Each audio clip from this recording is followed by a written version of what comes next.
Today on my show in the very first hour, I had a very good friend. Her name is Pooja Ramchandran, and she is one of the leading genetic counselors of our country. Now, you'd ask, what's a genetic counselor? Well, she does the job of calming a person down, but she also does the job of understanding your gene status, your DNA, and in case you have any issues, any diseases, she also helps you kind of overcome it. Now, how does she do it is something we'll find out from her because she's joining me right now.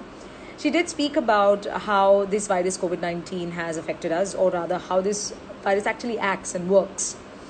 And I was just thinking if there is any room for us to get into conspiracy theories. So that's something we might just get into right now. She's already here. So what we're basically going to talk about is, I can't help it but the pandemic, but a lot of other things. Now, what is really cool about Pooja is that she is a genetic counselor by day, but she's also a stand-up comedian by night. And she's also a singer-songwriter. Can I get her to sing? I don't know. But let's get started first, right? Pooja, there you are. Can I get you? Can I get you? Can I get you? I'm going to try and get her on. Come on, come on. Where are you? Yeah. Hello! Hello, what's up? What's up? What's up? I decided to use these like really terrible headphones. They're so chunky. I'm going to take this off. I'm going to see if we can hear each other okay without the headphones. I can hear you quite well. What about I can you? hear you well too. Yeah, Good. How have you been? good. I'm going to get rid of this crap. This is so ridiculous. Oh my I'm God, doing. you're actually in a sari at home? Or are you It's just true. fooling us Huh? by draping, or are you just fooling us by just draping something across, making it look like a sari? We can do anything we like these days.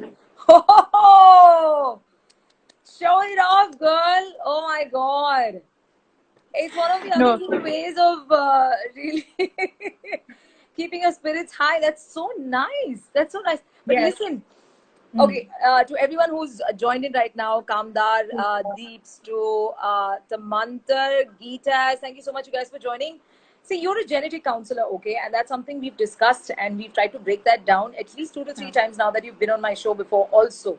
It's And true. I know it's the study of genes, and as much as we know about it, it's still less because there's so much to know, and we haven't ever in our culture, whether it is even in our educational system or family conversations, ever talked about DNA and genes. You know what I mean?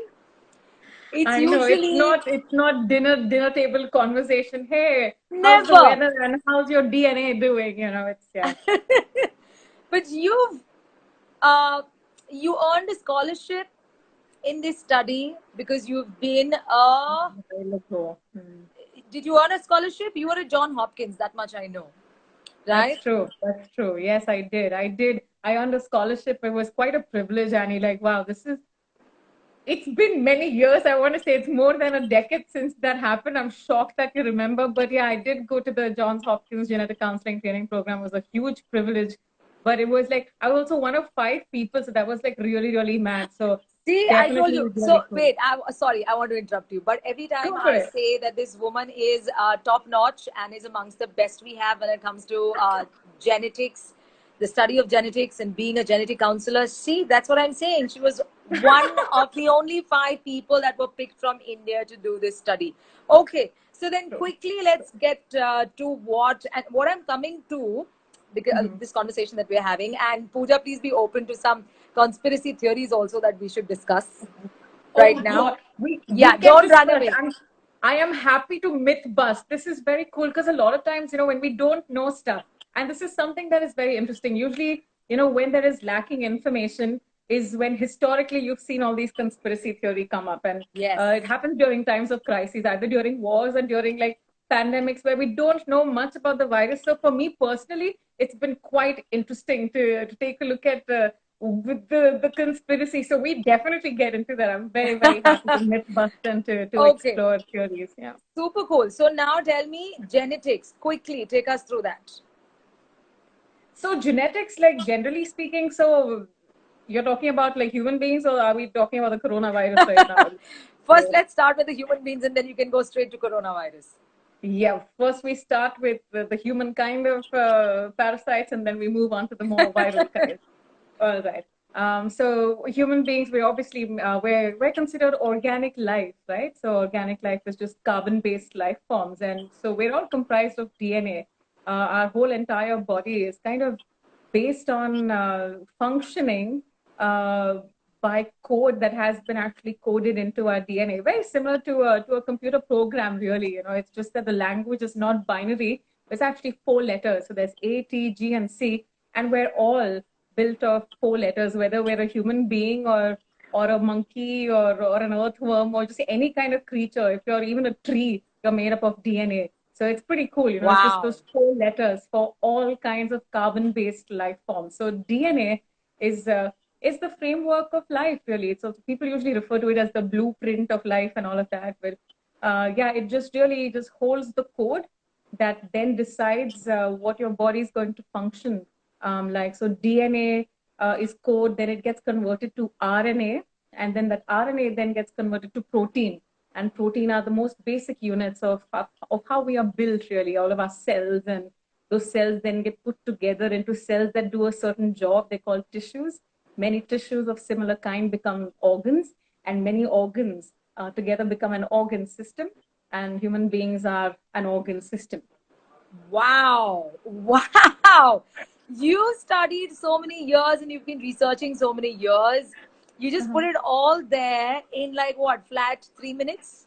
No, 2 minutes. It's easy. I feel just because Wow. something is complex, it doesn't have to be complicated. Like, I think Right. there's easy ways to explain science and easy Of ways to course. explain genetics and DNA. And the more we can simplify it, the more it just makes sense. I love that. I love this aha moment. Like, I saw your eyes light up. It is so cool. I love talking about science. This is brilliant. No, of course. I mean, it's very simple for, and I think everybody should know this. A child must learn this in school. Like he Absolutely. and she and the animals and every one of us, the living beings really, are made up of a DNA that can then become an RNA, you're saying. And You know what? I hate saying this, but Annie, I mean, we all learned this crap at school. It's just the way it was taught. I don't know, like just Indian exactly. education system. Do you remember plant cell, animal cell, nucleus? We've drawn all this crap, but no one explained it to us in a way that made Right. sense. So Right. I really want to make science accessible to the average person because it's not that complicated and it's really quite fascinating, I Absolutely. think. Absolutely. And which is why you also then become an authority. If I ask you the question, this virus, okay, it started Yeah. way back in SARS. The SARS was the All right. first kind of, severe acute respiratory syndrome Yeah, infection that first came up.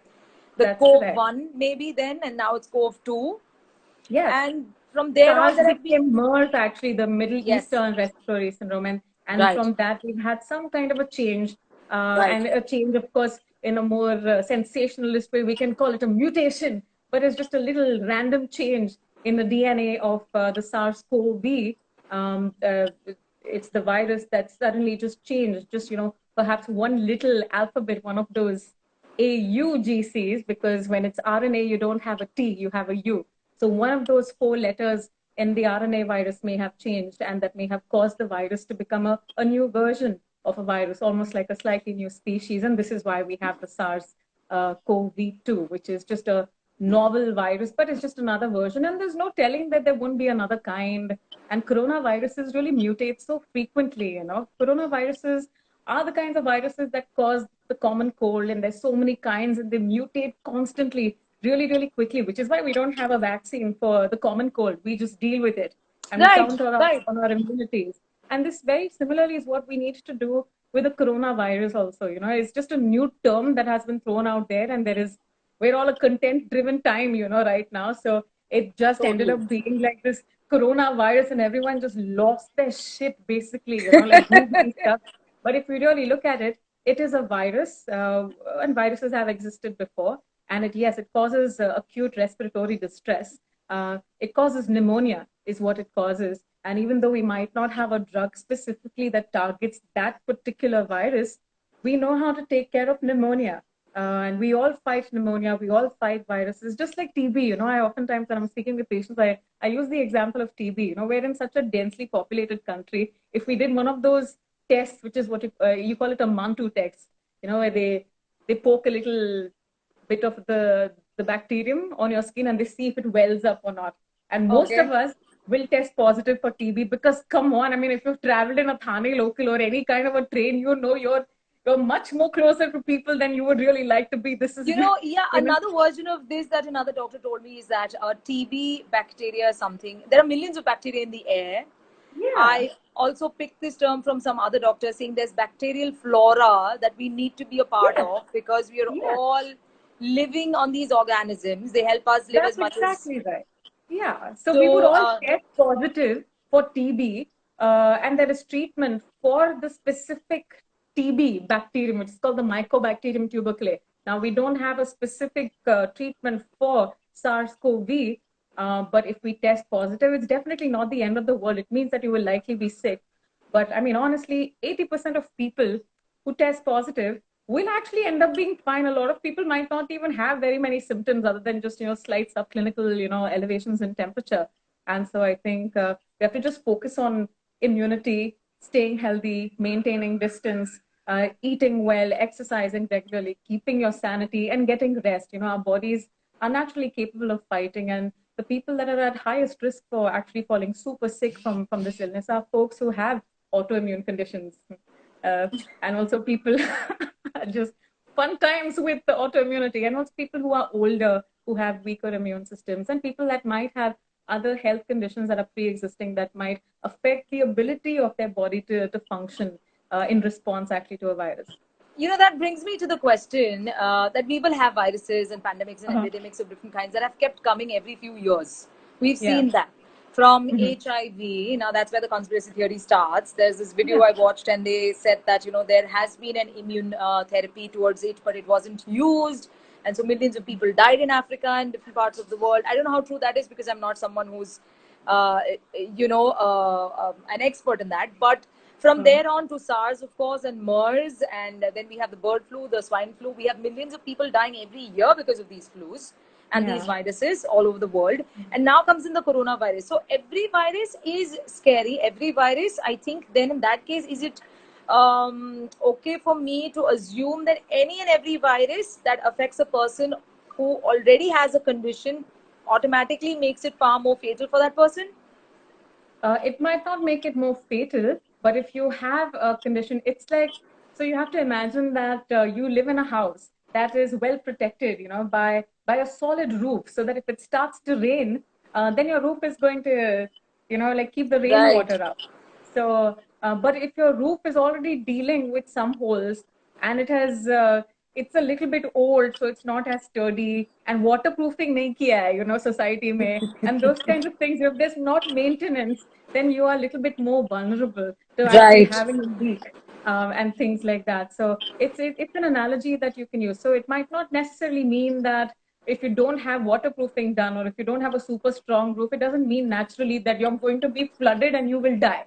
No, it's Okay. probably going to drip on your head, and that is not going to be fun. You will need to put buckets, and then so treatment is necessary. So you might need to take care of yourself. You might need to isolate, quarantine, go get medication. Sometimes you might need an intervention, like like respiratory interventions and things like that. So there's many ways to deal with illness, even if we don't have a treatment for a particular virus. Right. Um, Right. there's ways to deal with the symptoms that it might cause, and those ways are well established. These are the gold standard guidelines for how to take care of pneumonia. So to answer Absolutely. your question, people who either have an existing illness or who already have another virus or something like that, people who have HIV or people who have an autoimmune condition, our immune systems are already compromised, and that might put us at higher risk.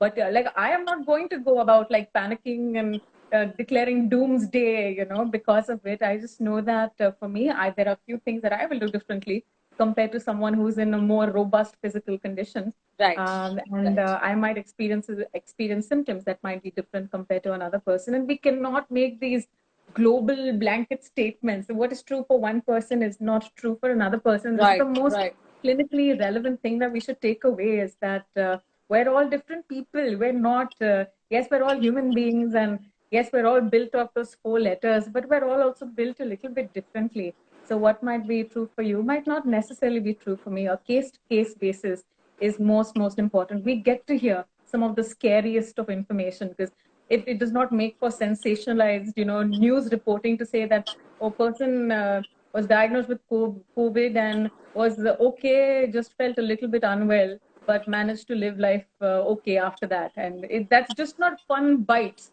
to read. So we hear these person died and all of that stuff, and there is some responsibility, I feel like, for journalism and for media to convey a balanced perspective, and this is not stuff that unfortunately you get to see very often. So these kinds of conversations are great.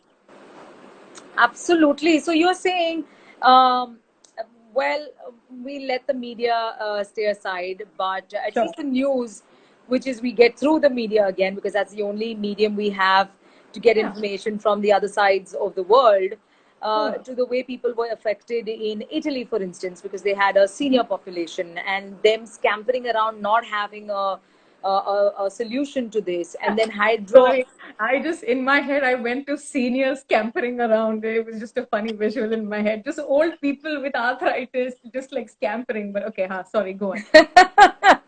The comedian you knew, it's not going to rest, is it? No, unfortunately, these things can't be helped. But you were asking a sensible question. So if so, then just why is this particular virus uh, spreading so quickly? I mean, what makes it so vulnerable that it's making us vulnerable in turn? Like, it's damn So quick, it's just spreading. You touch a surface, I could get a COVID. Why is it that bad? this is how viruses, this is how all kinds of viruses work actually. So viruses are really just units. They I like to think of them, and actually a lot of people in the sciences, especially like in virology and things like that. So a lot of times you'll hear, us science people crack some really random jokes about how viruses are like the zombies of the pathogen world, which means that they're a little bit, they're alive, but they're not fully alive still. You know what I'm saying? And what it means is that it has all of the components required to live, but it can't do that on its own. And I refer to, like, when I'm explaining about, like, because so many questions about this coronavirus recently. So I will oftentimes use this analogy of, a flat pack from IKEA. So it has everything that it needs. It has, like, if I'm looking at a chair, it has this cushion thing, it has a backrest, it has legs, uh, but it's just these pieces that are there in a flat pack, but that assembly is needed, and it exists just as these individual components. So viruses are like that. They are these individual components, and the coronavirus is actually an RNA virus. This is the question that you actually asked me.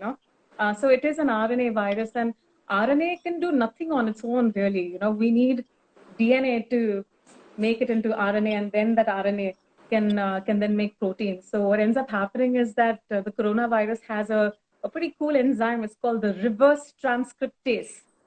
This jargon word for, the enzyme that converts the RNA, the viral RNA, into viral DNA. And then when the viral DNA gets into our cells through our epithelial linings, which is really our eyes, our nose, and our mouth, which is why not to touch your eyes, nose, and mouth, because these will then expose the virus to surfaces where it can quickly get into your cellular mechanism. And then once that happens, the viral DNA will slowly, sit on top of the surface of your cell. All of our cells have certain receptors. So the coronavirus also has a pretty cool receptor on our cells, and it goes and it plonks itself. Like it's a game of musical chairs. It sits perfectly over there, and then this reverse transcriptase converts the viral DNA in viral RNA into the viral DNA, and this viral DNA can't do anything on its own. I mean, because it's just these individual components.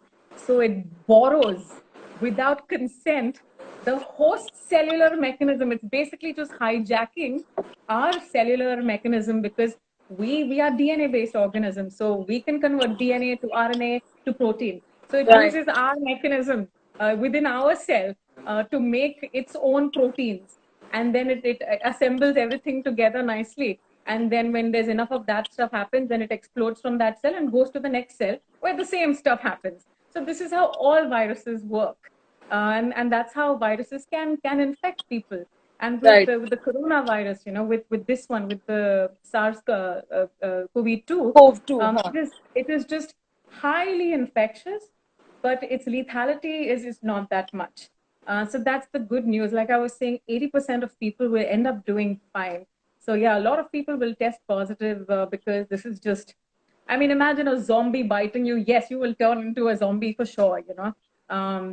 But we don't turn into viruses. We remain human beings, and we have an innate immune system that can fight off these things if Right. our immunity is not compromised, if we don't have other illnesses, or if we're not old enough, and if our immune systems are not worn out from already fighting, just through life. We sometimes, our hair are growing gray, sometimes you get them colored gray, but you know what I'm saying, right? Like Right. the Right. system just stops working with as much efficiency once it gets older, and Right. so older Right. populations are a little bit more vulnerable because of it. So, someone who's joined us on the show right now, his name is Dipesh Tank. He's someone who has been helping people, especially the hungry people across the city, by Oh, joining awesome. hands with other groups and So feeding cool. people.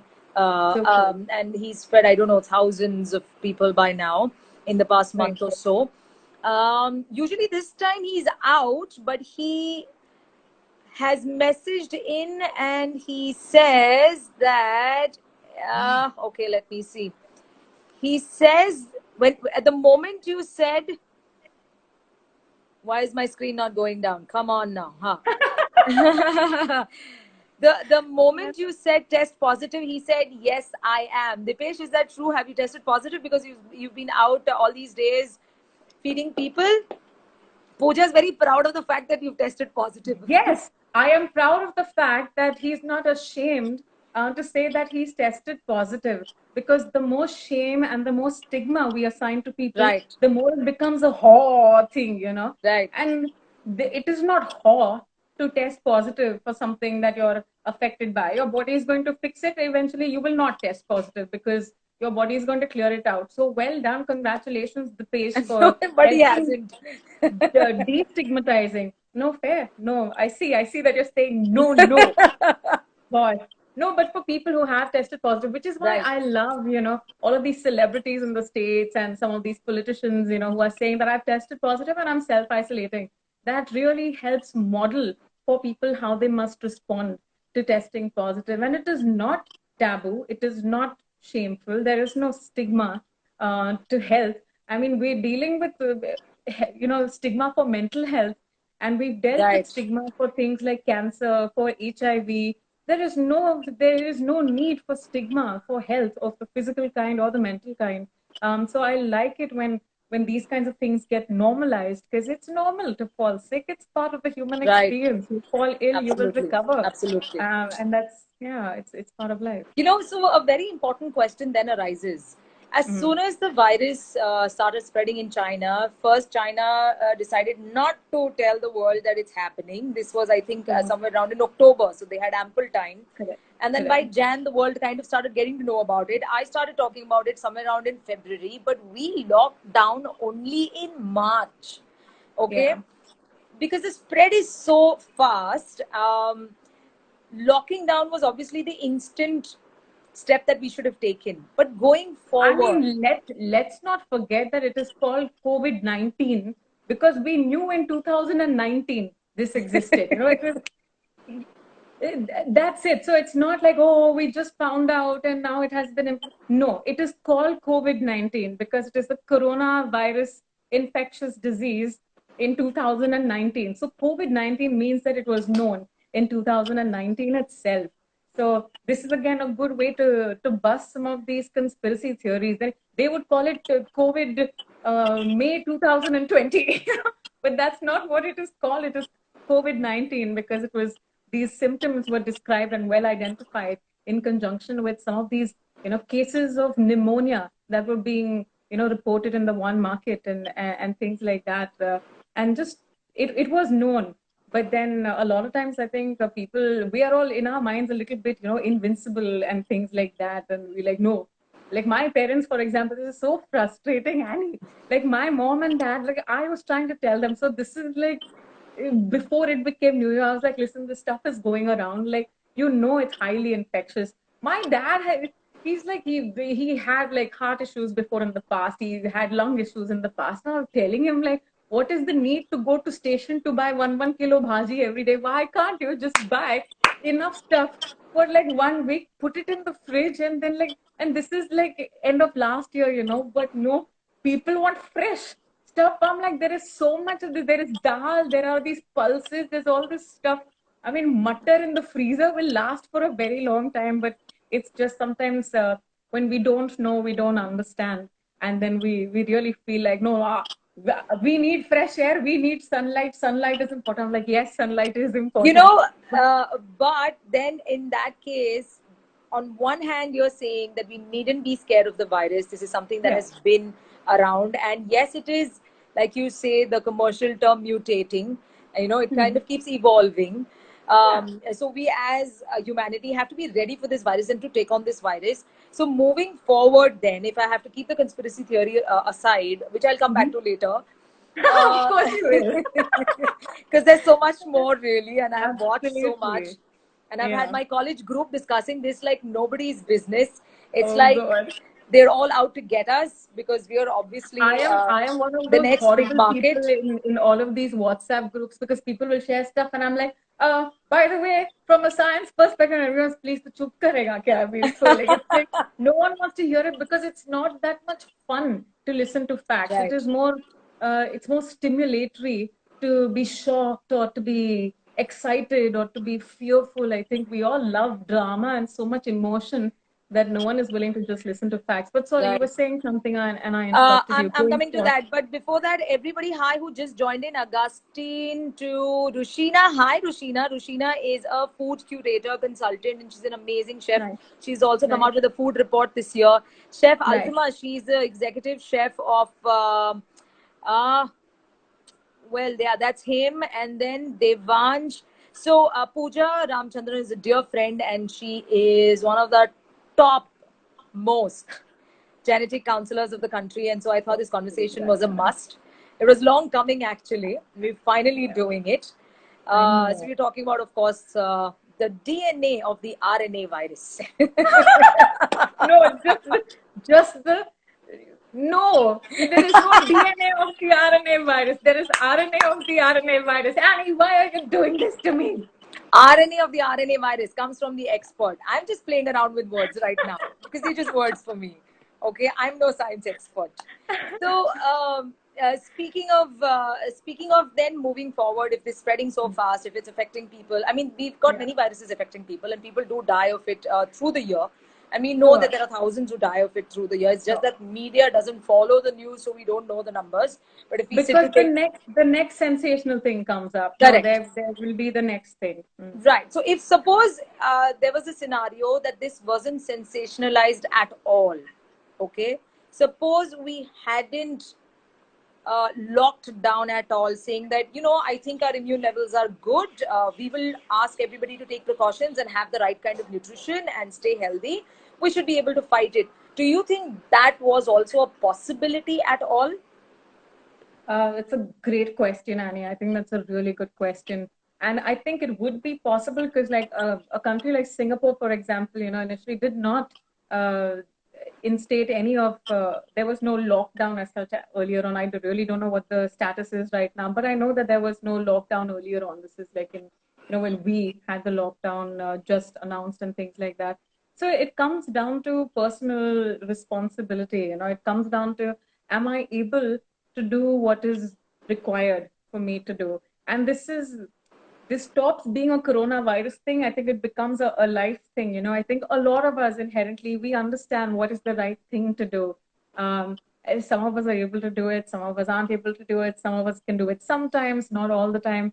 And so, in an ideal kind of world, if everyone understood that, these droplets, for example, they're pretty big droplets, and then the virus itself is a little bit of a chunky virus. So it can only travel so much. When we talk about, projectiles, so if I have to throw a very small ball, it could probably reach a little bit further. But if I have to throw a big heavy thing, it'll probably go a little bit and before it falls down. So the coronavirus is a bit of a chunky virus. So it can Okay. only go up to, like 6 feet. Um, and before it lands on the floor. So if we could all maintain that 6 feet distance from each other, then fine. But like, I mean, of course, in India, that's not going to happen at all. I mean, sometimes, like, I remember sitting like, so I remember at like the food bazaar, for example, just waiting to, this is much before Corona times, you're just waiting sometimes, to buy a railway ticket or to buy something, and people are just constantly bumping into you. There's no need even sometimes for this. And I remember once telling this one, please, like, thoda sa distance maintain kar. This is much before. And then her response was like, maybe the ladies hi hai na, usme kya hai? I'm like, it's not about that. Like, why can't we respect personal boundary? And I feel like going forth, we will learn to respect boundaries and not be bumping into each other, because it's helpful, to not to be banging into each other regardless of gender or orientation or any such thing. And also, yeah, like, can you imagine we're learning now to cover our coughs? Why did we need a pandemic like this for people to know that you have to cover your mouth when you're coughing and sneezing? So going forth, just common sense shall prevail, hopefully. And I think there will be a new normal where people will readjust and understand the importance really of maintaining some distance from one another. I mean, you're not going to get billed sooner if you're like 1 inch away from the person in front of you. You're not going to get that metro car ticket a little bit earlier if you're just touching each other. Like, nothing happens sooner from crowding.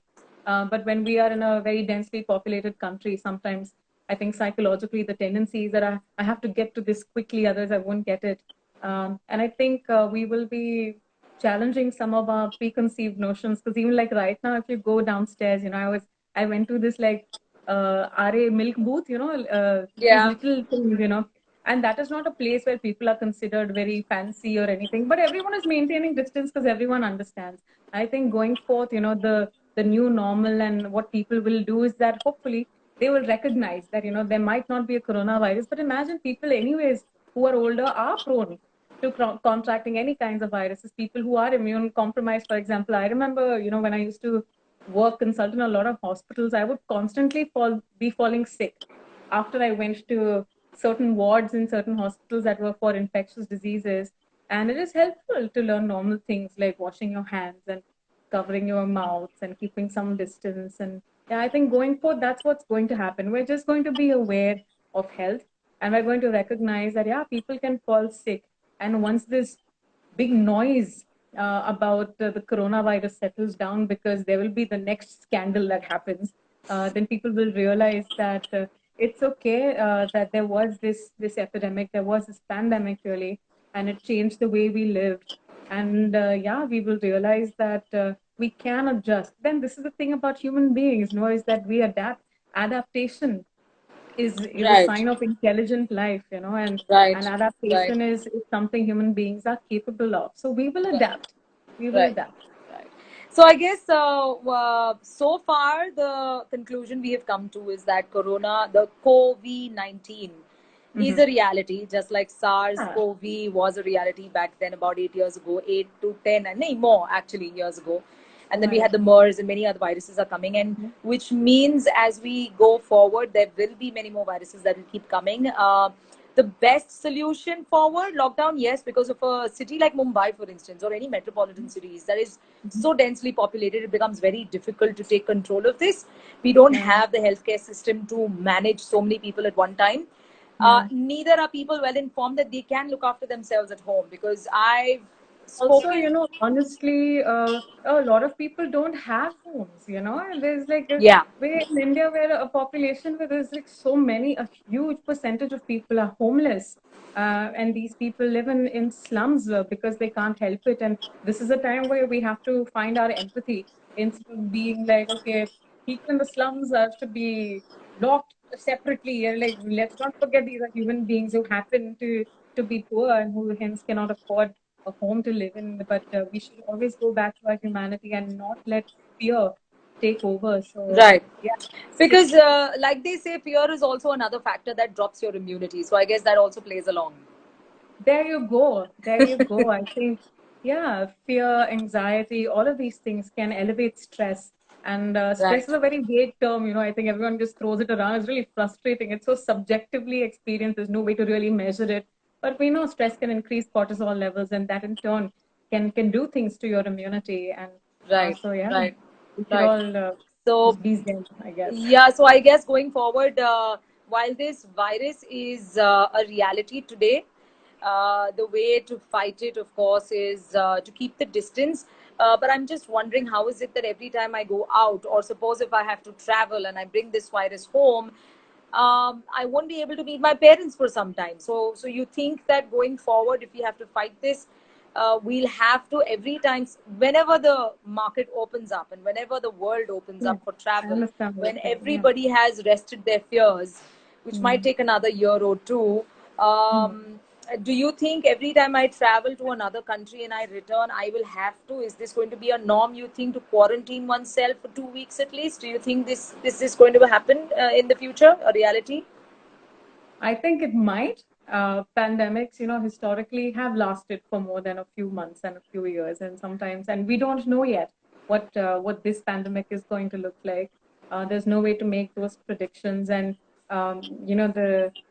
the duration, how long SARS lasted, or MERS lasted, or Ebola, or smallpox, or just the Black Right. Plague, like whatever historically, all these pandemics that have happened, there was at the time no way to really predict how many people would be affected by it, what would be the mortality rate, and how long it would last. So right now, whenever the world opens up to traveling and things like that, we should be aware that these are privileges, and we should continue to travel only when necessary. And luckily, in many ways, I think technology can be a double-edged sword. You can either drive yourself mad from obsessing over these details, and sometimes we fill gaps when there is not information. We fill gaps with whatever fantastical thoughts somehow make sense to us. They might not always be accurate, but human beings, we seek causal attribution. So anything that fits, we sometimes will join dots that are not meant to be joined even. But this is just how the human mind works. But I think it's important to remember that we can use technology to be in touch with people, like to have this conversation and to be Yeah. connected Yeah. to all of Yeah. these people. So cool to be able to do that. And we can still stay in touch, and we can still have conversations. And it is a more slowed down life. Uh, and perhaps we will readjust, like I was saying earlier, we will adapt. There will be constant readjustment. And this is what I Right. think is so beautiful about any kind of crisis, that happens. So crisis, this is some more genetic counseling kind of learnings. So crisis, actually, when you go back to the etymology, if you write down crisis in Chinese, in Mandarin, it actually is two characters, and it stands for dangerous opportunity. Oh. I think that is really cool. So yes, it is scary, but it also presents with opportunity. And the opportunity is to understand, to reflect, to readjust, and to move on in a way that is slightly different, but more appropriate for this time. There will be something Right. else that comes up at another time. And these are not Corona lessons. These are just life things, no? You know Right. what I'm saying, no? Like it Right. happens with everyone. Like everyone Absolutely. who's watching this, you and I, stuff happens, you deal, you move on with some growth and with some knowledge and with some wisdom, Right. hopefully. Right. I think the same is Cool. going to So happen. I still want to bust some myths. So now we are Yes. learning that yes, this virus is for real. It has happened. It is Hmm. spread, and yes, it's fast, and yes, it can catch on to you. And pneumonia is one of the things that it causes. But we can still, with a very good amount of immunity, which again should come from the right sources. We need to understand Yes. what nutrition is. You can't just keep junking out. I know for Yeah. one, you Pooja, after you were diagnosed with an autoimmune, disease, that you Yes. have kept a check on your lifestyle, because that's extremely important, because that's what you do in genetic counseling. You help people Yeah. understand the Yeah. changes that they've got to make in their lifestyle, and that starts from food, Yeah. eating habits, to Yeah. overall health that you need to look into Yeah. to keep upping your immunity and to keep up with, just holding Yeah. on to life, Whatever really. whatever you need to keep the car working, like Right. maintenance is necessary. Just like last week, I did a genetic counseling appointment with someone who specifically was like, I want it only at this time, like early in the morning, like 8:30 and all. I was like, I don't know if I want to do like 8:30 appointments and all. But anyway, so we ended up doing it a little bit later on. But she later on told me that she was doing this appointment because that was the only free time she had, because she was going through chemotherapy and she had nothing better to do than to just sit for 1 hour. So she squeezed in her genetic counseling appointment. for family history of her cancer, and there was genetic testing, and she wanted to understand her reports and what it meant for her children, for her siblings, and what were the things that she needs to do for that. But that just made me think about how, while we're obsessed with coronavirus and things like that, people who have thalassemia need those transfusions. People who have cancer are dealing with their rounds of chemo. People, who have chronic illnesses are dealing with that stuff.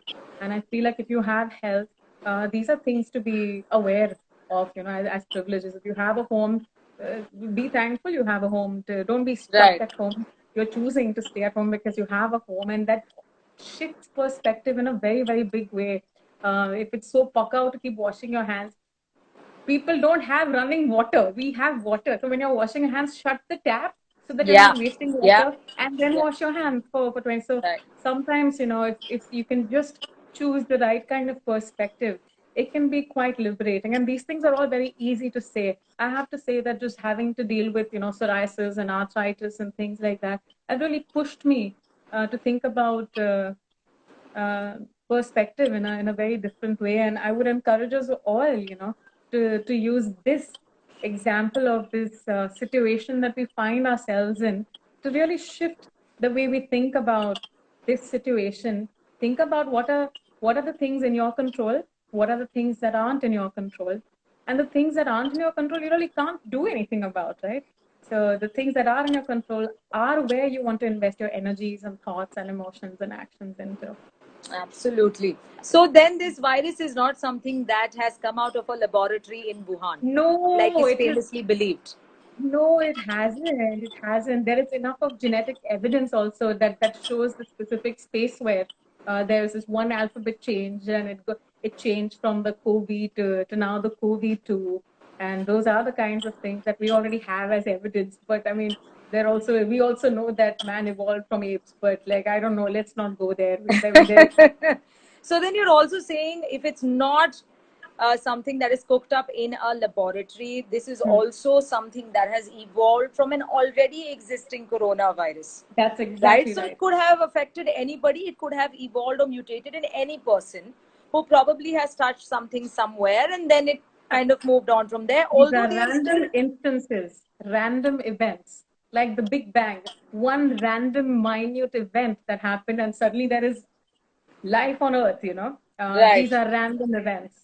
So that right. wasn't cooked in a lab either, primordial soup and all of that stuff. And so is the case with coronavirus. It was a random, uncontrolled events. I think we have to let go of this illusion of control. There are many more things that are too random for our even understanding. But like I was saying, we like to join these dots and try to make sense in a way that sometimes just doesn't make sense. There are legit videos doing the rounds of how everybody is being Mhm. controlled by just a few countries. I'm not taking names because I want my Insta handle to continue without being banned. And I'm not denying that, there might be a lot of control. I mean, politics and government and there's many. One can argue that all of these things, religion, politics, government, is all designed for control and things like that. And we can philosophize about that for hours. But I mean, that might have its own place. But it's a bit of a logical fallacy to connect that with the coronavirus now. These Right. are two completely distinct things. It is, yeah, one does not inform the other in any way, but you're being Absolutely. misled to one point, and then suddenly they're like, in conclusion, this. You're like, what? Yes, this is true, but this sudden correlation makes no sense. So they'll feed you a few pseudosciences, a few pseudo facts, make it seem like it is legit, and then the grand conclusion is mostly going to be crap. Because I mean, if it is fact, if it is science, then it does not have to be accompanied by dun dun dun dun kind of music, and like these I've seen some of these videos, it's so dramatized, man. Like it's so, yeah, it's not fact. So for to all those who've joined in, if you have any questions, this lady here, Pooja Ramachandran, my dear friend, is a genetic counselor, and yes, she does have the scientific answers to the questions you have, if at all, on your mind about the virus. She also can make jokes, and she can also sing a song. I don't know if I can get her to do that right now. You have said sing a song twice now, Annie. Well, you're just feeding these thoughts into people. Stop making me sing now. I'm part of media. I'm allowed to feed. Oh, but yes, you are. Please, I wish there were more people like you in the media. This is like such a cool media it would be. Like, look at the stuff that you talk about. Look at the stuff. Like, I know you, Annie, and I feel like, yeah, sometimes you care.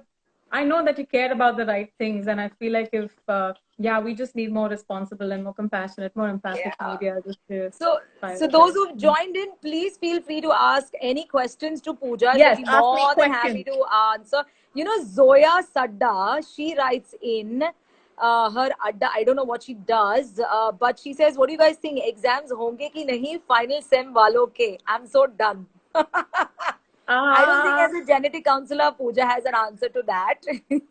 I don't. Exams honge, nahi honge, I don't know. I spoke to actually a bunch of students from SIS college, and they like, technically we should have graduated, but and they were very happy that they didn't have, it's always so great when exams get postponed. Like I know what it is like. I mean, you remember Annie, like fuck all exams in college and things like that. Who wants to be dealing with that? So these people, Garima Bhatt specifically, was telling me that they were all really excited. Like, exams postponed. Okay, this is so cool. Then they like, so are we graduates now or not? Like what is going on? If So I staying, don't know the answer to your question, Zoya. but she's very happy. She says, "So mature talk. I'm blessed." She says, "So sweet, Oh, Zoya. yeah. So sweet of you." And she now, of course, is laughing about it. uh, so I guess we need to have these conversations. You've busted the myth of this being created anywhere, but that it's something that has to be around and that will keep maybe coming back to us. Which means, personally, Pooja, tell me something. For me, what I'm thinking is this has actually made us think of decentralizing from the city. We need to kind of loosen up a bit and lighten the load on the cities also, and maybe spread a little more. Do you think that is something that everybody should think on the lines of seriously? Because going forward, as we are evolving and also the way we are abusing our nature around us, there are many Yeah. more such mutations and evolutions Can to you take imagine place. finally being able to see the Himalayas from Punjab because of vehicular pollution being decreased? Yes, we're really messing up with the environment. But yeah, Yes, to we answer are. the question, like, should we decentralize and move away from the cities so that it is more equally populated and there's no pockets of, this dense stuff? I think there's no simple answer to that because it speaks to um, like the economic development of a country. I think these things can affect the economy. We already know that it has been affecting the economy as much as the wine shop opening has temporarily, cured some of the economic crisis. No, but the truth is that if you decentralize, then there is a risk of economies being affected. People do cluster in places like Bombay or in Delhi or in New York and like China. So these are superpowers of economic development, and it is for those reasons. So I mean, it goes back to socio-economic, political discussion about Right. really what kind of a system do we want. It is highly capitalistic right now, and Right. perhaps maybe we learn from this that we can, a lot of us can work from home. There's a lot of people who absolutely cannot work from home. Those are the people who are the worst affected. The people who rely on daily wages, for example, who don't use technology for work. Skilled laborers, who have actual skills, who are underpaid grossly for their skills. Not everyone can do this, but Yes. manual labor in India is treated like kachra for some reason. In other Right. countries, you pay through your nose to have someone fix the tap or paint the house and things like that. But this speaks to, sadly, the caste system in India and our associations of manual labor with that, and how we're unable to get beyond the caste system and treat human beings like human beings. But I think finally, for the people who rely on daily wages, those are the people that will be the most highly affected. For people who have the privilege of working from wherever, like you and me, and a lot of other people, for us, maybe there's ways that we can generate employment for those who Right. who need some assistance. There's Shetty who writes in, and this is something I've already addressed on my show as well. How do we make people understand that COVID is not spread by dogs? I'm seeing a lot of abandoned dog posts. Uh, That is Hey, true, and Shetty. Hi, how are you? Thanks for joining this. Shetty is someone that has been following a lot of my posts, and there's just a group of people, who have been with you ever since you just started, and Shetty is one of these really cool people who actually have been part your of well wisher and your fan. my comedy journey for a while, just people who feel similarly. So yeah, thanks for joining in, and that's a good question. I feel like yes, of course, it is not passed on by dogs. No, what else is there to say? It is really not passed on by dogs, and there is sadly Yeah, people yeah. are This is something abandoning I it. addressed on my show right in the first or second week, where I had Yeah, a lot of people stepping out to feed dogs, and they found a yeah, lot of abandoned dogs because the yeah, owners didn't know what to do. This is a panic situation that this virus has definitely created, and so it's kind of yeah, shaken the balance of the society as well. But I yeah, think going forward, the lockdown has given us time to sit at home within the four walls, big or yeah. small, and kind of make people realize that you need to sit back and think Correct, really correct. of what our actions are and if our Mhm. actions are justified, Yeah, and to make those actions justified have enough knowledge behind us. So read up, talk to absolutely, people, of absolutely. course join chats Yeah. like these, because if you have Oh. an expert sitting in front of you, she's giving you the correct information. No, but And you actually you hit the nail on the head, Annie. With that, you're the first initial reaction in the genetic counseling world. We call it crisis intervention. Our first reaction to anything is crisis. It throws us into a state of anxiety, and whenever your emotions are engaged, your cognition is not. Um, ah so sometimes you just have to learn to basically chill out a little bit and let your emotional responses settle down, and then you can re-engage your rational part of your brain, and then think about stuff. And I think you're absolutely right, that after a while I had the time to think on, it's almost textbook crisis intervention, is that you want to not make decisions, you don't want to do any action while you're emotionally charged, right. so that you're not manipulated by your emotions. Instead, take your time, sit with uncomfortable feelings, talk about your feelings, get it out of your system, and then think rationally about, weigh your pros and cons and think about stuff. But if it were that easy to think, then we would be living in a different world. But no, you speak the Right. right thing. Yeah. Okay, Zoya, you have a very weird question, and I hope Pooja understands the question. She says, I wanted to know if there is a solution found to cope up with sickle cell anemia thing. What is this? Sickle cell anemia is a genetic condition. It's actually a hemoglobinopathy. It affects the capacity of the hemoglobin in our blood to carry oxygen. And without enough oxygen, our cells cannot function really well. So it really Okay. affects people's well-being, because when you have red blood cells that are not spherical, their own shape, if they turn into sickles, they can't carry as much oxygen. So that is what sickle cell anemia is. Um, and the best thing that for a lot of people is to get therapies, to get transfusions. I would recommend speaking with a doctor. Zoya, if at all you know someone who is going through this, I guess, like she says, go to a doctor. Who do you suggest, Pooja, for this particular disorder? I would recommend a hematologist, depending Okay. on where you are, but you want to first go to a hematologist and confirm the diagnosis. Usually it's a fairly simple test called a hemoglobin electrophoresis, which is just a big jargon word for a test that will look at whether you have the sickle kind of cells or not. Okay. And then once that is confirmed, there can be genetic testing that may be offered for confirmation. And then usually you will be connected with the right team of doctors that can help manage. Sometimes it can have systemic involvement. So there's multiple organs, sometimes joint pains and lung issues and whatnot can. So there can be multi-system involvement. So usually you end up working with a team of doctors. But the first thing would be to get diagnosed and to speak with a doctor. A hematologist is a good place to start off with. And then depending on whatever symptoms you present, then you might be referred to, a gastroenterologist if you have stomach issues. You might get referred to a pulmonologist if you have lung issues. You Correct. might be not to fly if that's going to cause you to get into some kind of a crisis because of lack of oxygen and cabin pressure and things like that. Okay.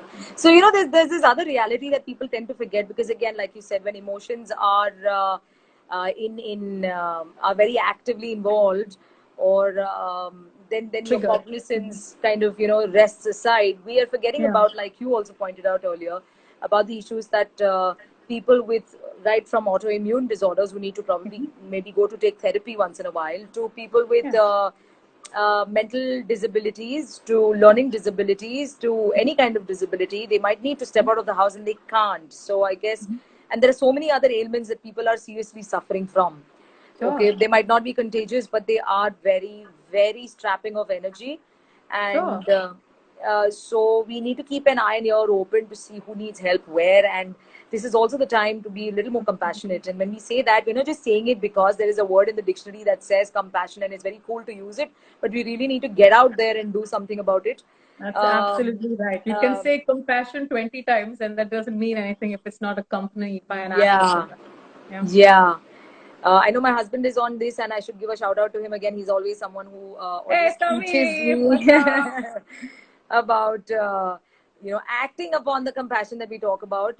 Because many times within our societies and complexes, you see people who are not willing to give in, who are not willing to contribute, who are not willing to whatever. But let's open up. Let's all open up. This lockdown really is giving us a time to open up.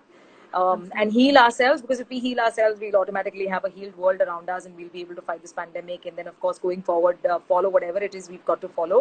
I still have Yeah. many more myths in my head. I think a few more actually. We can do that, save that for another time. Yes. But like you're saying, Pooja, going forward, we need to keep in mind social distancing is something that might become a new norm. We'll have to maintain the 6 feet distance. Say bye bye to local trains. I'd be so happy to do that.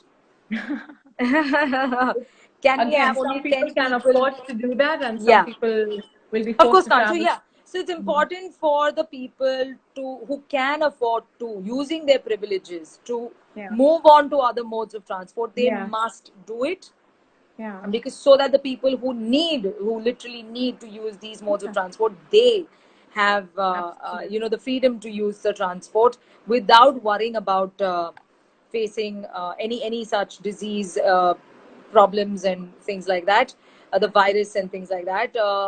And so those are some of the things that we really have to think about going forward. And of course, work from home. Everybody, Yes. corporations. I wish all the Correct. corporations were listening to us every time. Dressed like you're working, you're actually going out to work and Yeah. actually work and like if you really want to help out, during these times, donate masks or donate towards the places that are developing testing kits and things like that.